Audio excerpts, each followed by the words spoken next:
Hey guys, it's Steve for CollectorMania. Continuing on our 32 series, we are on to Bug, or Sultai.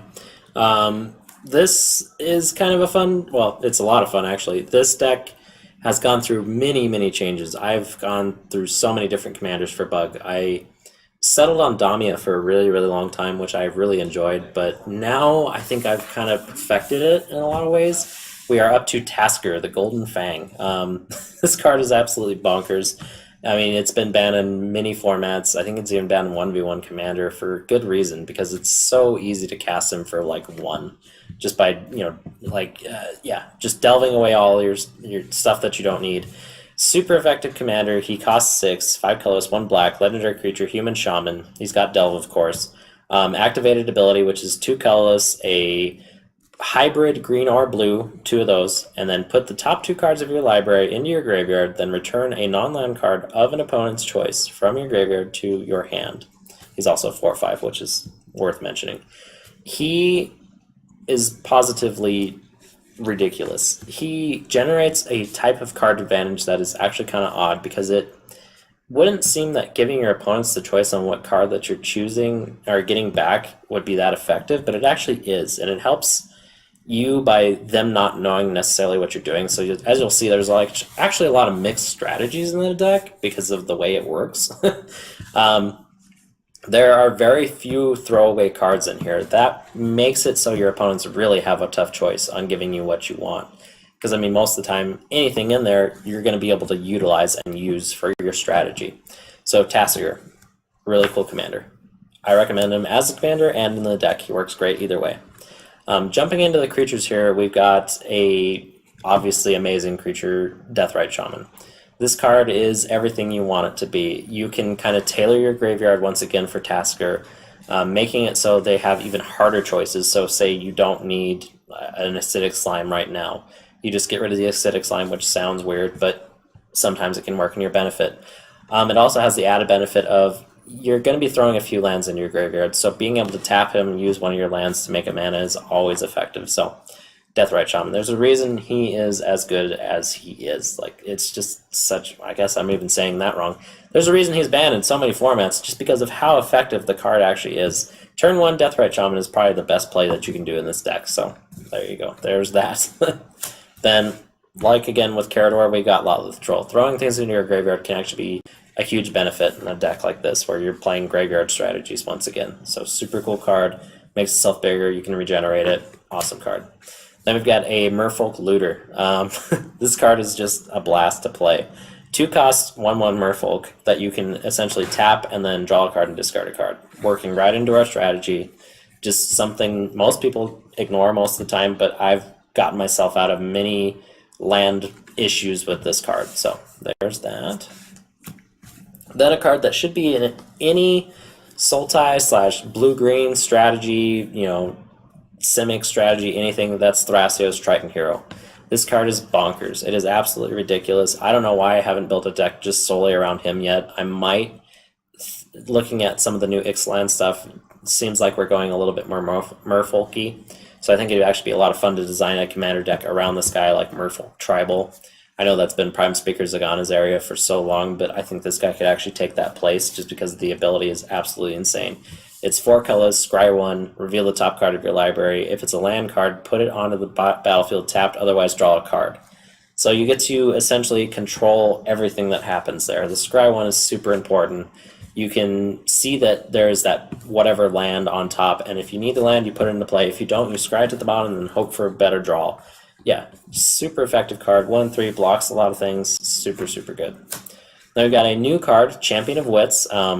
This is like the creature version of, there's a ton of effects like this, I can't think of any off the top of my head. Anyway, it comes into play, you draw 2 cards, and then you draw cards equal to its power, then discard 2 cards. So it's helping you once again set up your graveyard just by cycling things into there, and then it's a 2/1, it's got Eternalize, so it will come back later for 4. So then you're drawing 4 cards, discarding 2 cards, so the upside is a little bit better. I mean, it costs 7 to do that, but once again, with a deck like this that's running things like Thrasios, you're probably going to have the mana to do it with. So there's that. Then we've got a Forgotten Creation, going back to our Graveyard Matters thing again. So at the beginning of your upkeep, you may discard all the cards in your hand. If you do, draw that many cards. So a wheel effect that's timed to the beginning of your upkeep is absolutely ridiculous. It happens every turn, so you really don't have to worry about continually casting it. You also control when it happens, which is probably the key thing to pay attention to here. Like, if you don't want to do it, you don't have to. So that's really, really cool, actually. So that's a 3/3 zombie horror, too, so it just keeps piling up on awesomeness. Then we've got a Notion Thief. There are very few decks that I will actually play this card in, just because I have been killed by the Consecrated Sphinx thing. So you got to keep in mind that when you are playing this card, there is always that blowout chance that your opponent will just, have a Consecrated Sphinx in their library and they just play it. There are a few things that you can do to kind of get around that by sacking it, just getting rid of it. But pretty much as soon as that whole combo starts happening, you are screwed, because you are going to mill yourself out. And though there are a few ways for that to be beneficial, it's not going to work out in your favor, and it probably never will. So just be careful with this card. It's really, really awesome when it works.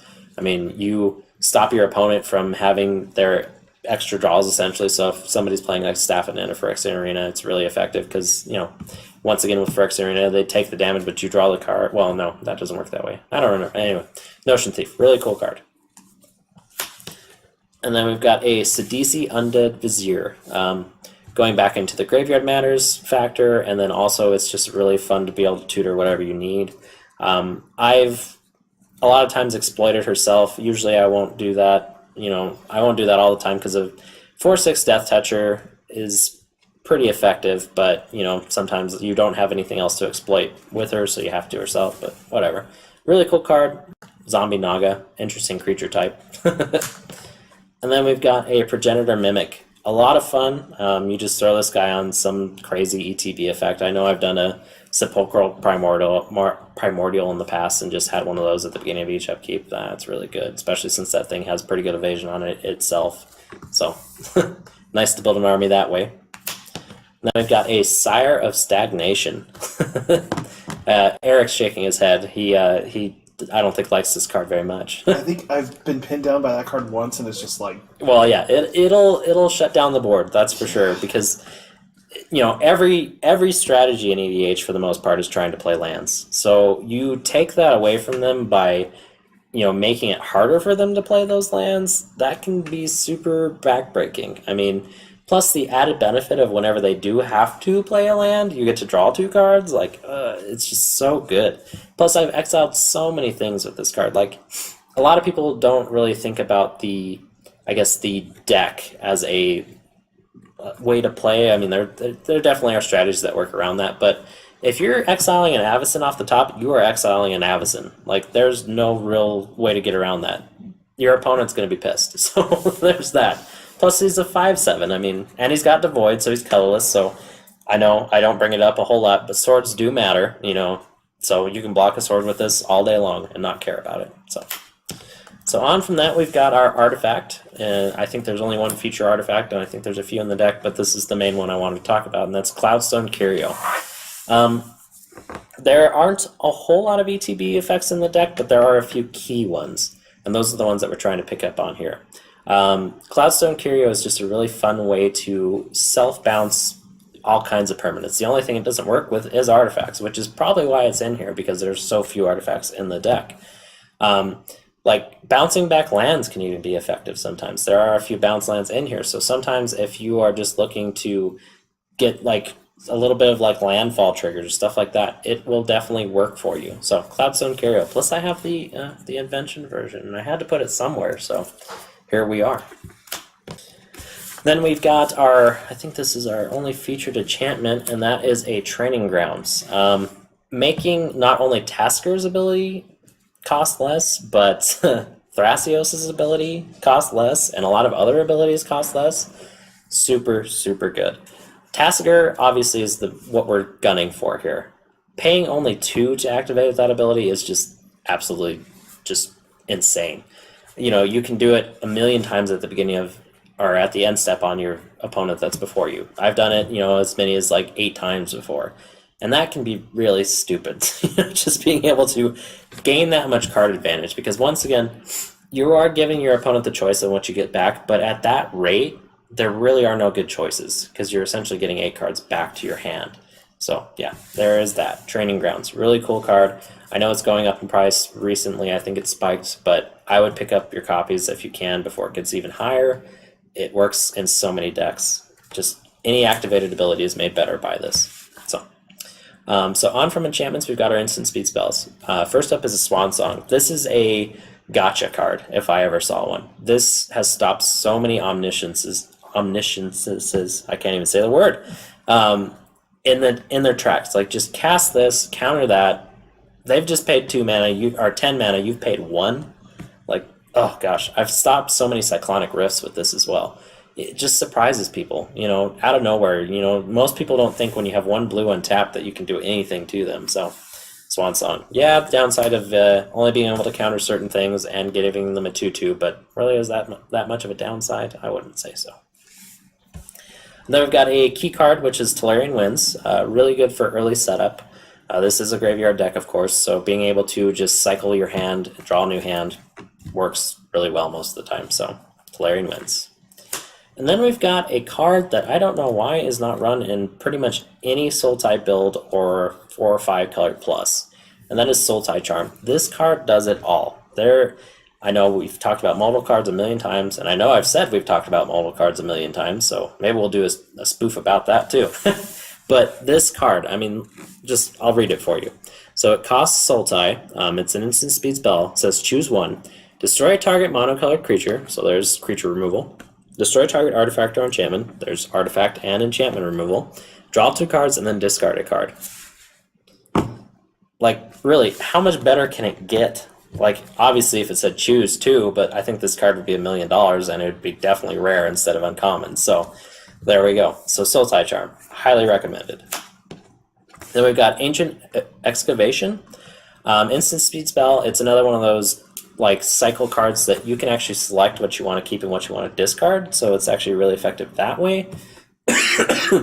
Also, early game, if you are just missing your land drops, you do have the basic land cycling. So I definitely have used it for that before, because you've got to keep in mind with Tasigur, you're probably going to get it back to your hand at some point, because somebody's not going to see this as big a problem as like Sire of Stagnation, so you're going to get this over that. So there is that. Really cool card. Then we got one of our most effective counter spells pretty much in the entire game, and that's Mindbreak Trap. This essentially stops anything. Once again, going back to like your Supreme Verdicts or anything like that, it doesn't matter that the spell's uncounterable. This is exiling the spell, so it just doesn't care. It also has the added benefit of exiling all the spells on the stack, so or at least exile any number of target spells. So really, really cool. Love this card. I think I have like 2 or 3 copies of it. I highly recommend it. I mean, it's also got the added clause if an opponent casts 3 or more spells this turn, you may pay 0 rather than paying Mindbreak Trap's mana cost. So looking at that and what it can do, it's super effective at just breaking down like infinite combos as well. So like, for example, there are like the Storm decks that you'll run up against. This will shut that down, like doesn't even care. Yep, just Mindbreak Trap. It's done. So there you go. And then we've got another fun pseudo win condition in Villainous Wealth. As I talked about before, this deck is really, really good at having a lot of mana, like having a huge mana pool essentially. Paying X is not that big of a deal once again for this deck. It says target opponent exiles the top X cards of his or her library. You may cast any number of non-land cards with converted mana cost X or less from among them without paying their mana costs. The fact that this doesn't exile itself after that is really surprising to me. Because if you can do this multiple times, that's just broken. It's just broken as heck. I've done it for as small as 5, but for as large as 20. So either way you look at the card, it's super effective. I mean, it is dependent on what your opponents are playing in their deck, but most of the time they're going to be playing good stuff. So I guess there's no argument not to play it. So yeah, Villainous Wealth, really cool card. And then we've got our Windfall. Of course, you can't not play a deck like this and have not Windfall in it. So there we go. Then we've got another new card, an Hour of Promise. This is a really interesting new card that essentially is a better explosive vegetation. It gets you any lands that you want. This deck isn't necessarily tuned for it yet. I need to make some adjustments. Since this just came out, I haven't really taken that deep of a look into it. But I need to start adding like Volrath Strongholds and stuff like that into the deck because this card is in here now. It opens it up to find whatever I need. I can even do the Merit Lage combo if I wanted to. I probably won't in here, but that's something to keep in mind. Right now it's mainly used for color fixing, but later on it will definitely be utilized a little bit better. I can find Reliquary Tower, of course, with this now, but like I said, there are some better targets. I recommend any EDH player or commander player, whatever, what have you, picking this up now. I don't think it'll like spike or anything like that, but finding copies might be a little bit difficult just because I think your commander group will be looking for this card in general. So there is that. Then we've got an Expropriate. This card is crazy, crazy busted. I'll read it for you just because it's just that crazy. Once again, we have a ton of mana in this deck, so no qualms on casting it. 7 colorless, 2 blue, sorcery. Council's Dilemma, so another choice card. Starting with you, each player votes for time or money. For each time vote, take an extra turn after this one. So already broken. For each money vote, choose a permanent owned by the voter and gain control of it. Already broken again. And then this one luckily does say Exile Export. Yeah, like, that needed to be there. Really, it did. Because you do not want to have this cast multiple times. So, anyway, this card will win you the game pretty handily. Your opponents usually can't make that good of a choice because most of the time they're going to have either a crazy permanent that they don't want you to have, or they're going to, be letting you take a bunch of extra turns, and it's just, yeah, it's a crazy card. I've taken 3 turns off this. I've gained control of 3 things on this, and each time it's been super beneficial. So, really fun card. Really good in any kind of control build. That can pay the cost, I guess. I'll put that caveat in there. Okay, so on from that, we've got 2 feature lands here. We've got a Fetid Pools. I mainly put this in here just for the cycling. It's an interesting land cycle. I wish that I had the Simic one and the Golgari one, but they'll get to it probably someday.